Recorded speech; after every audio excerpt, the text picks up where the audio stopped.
नमस्कार, मेरा नाम है अंशिता और आप देख रहे हैं आर्टिकल 19 इंडिया।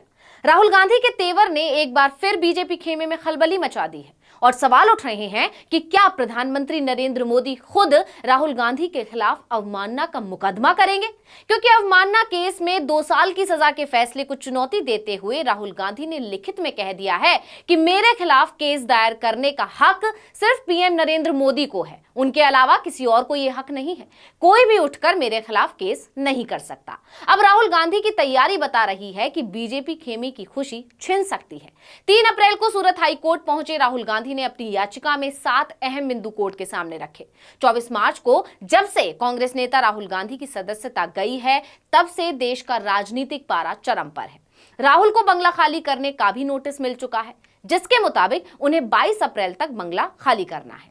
इस बीच राहुल गांधी सूरत कोर्ट पहुंचे, जहां उनकी तरफ से सीनियर एडवोकेट आरएस चीमा, कीर्ति पूनावाला और तरन्नुम चीमा ने कोर्ट में अपनी दलीलें पेश की। उनका कहना है कि राहुल गांधी के बयान पर पूर्णेश मोदी को केस दायर करने का हक ही नहीं है। उन्होंने नरेंद्र मोदी का नाम लिया था, इस वजह से नरेंद्र मोदी ही आईपीसी के सेक्शन 499 के तहत मुकदमा कर सकते थे। इसके साथ ही उन्होंने कहा कि जज हरदेश वर्मा को सजा सुनाने से पहले सोचना चाहिए था कि उनका फैसला किस तरह का असर डालेगा, क्योंकि जज जानते थे कि मानहानि केस में 2 साल की सजा सुनाने से उनकी लोकसभा सदस्यता चली जाएगी। उन्होंने ये नहीं देखा कि ये मेरा पहला अपराध था और उन्होंने मानहानि केस में अधिकतम 2 साल की सजा सुना दी।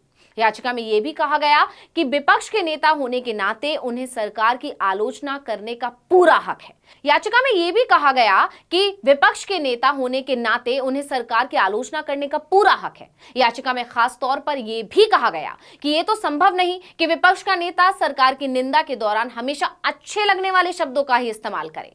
सूरत की कोर्ट को सजा से पहले शब्दों का सही अर्थ तो निकालना था।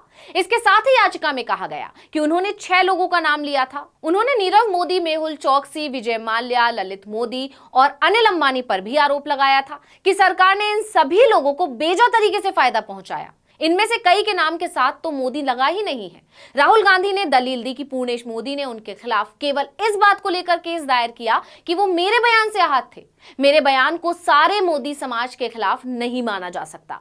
राहुल की दलील है कि मोदी सरनेम हिंदुओं के अलावा मुस्लिम और पारसी लोग भी लगाते हैं। इतना ही नहीं, मोदी नाम के लोग तकरीबन 13 करोड़ हैं। सभी को हक नहीं मिलता कि वो मेरे खिलाफ केस दायर कर सकें।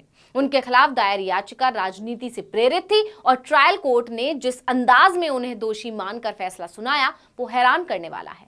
यानी राहुल गांधी ने समय तो लिया, लेकिन वो पूरी तैयारी के साथ कोर्ट पहुंचे हैं। कोर्ट से निकलने के बाद राहुल गांधी ने ट्वीट कर लिखा कि ये मित्रकाल के विरुद्ध लोकतंत्र को बचाने की लड़ाई है। इस संघर्ष में सत्य मेरा अस्त्र है और सत्य ही मेरा आसरा।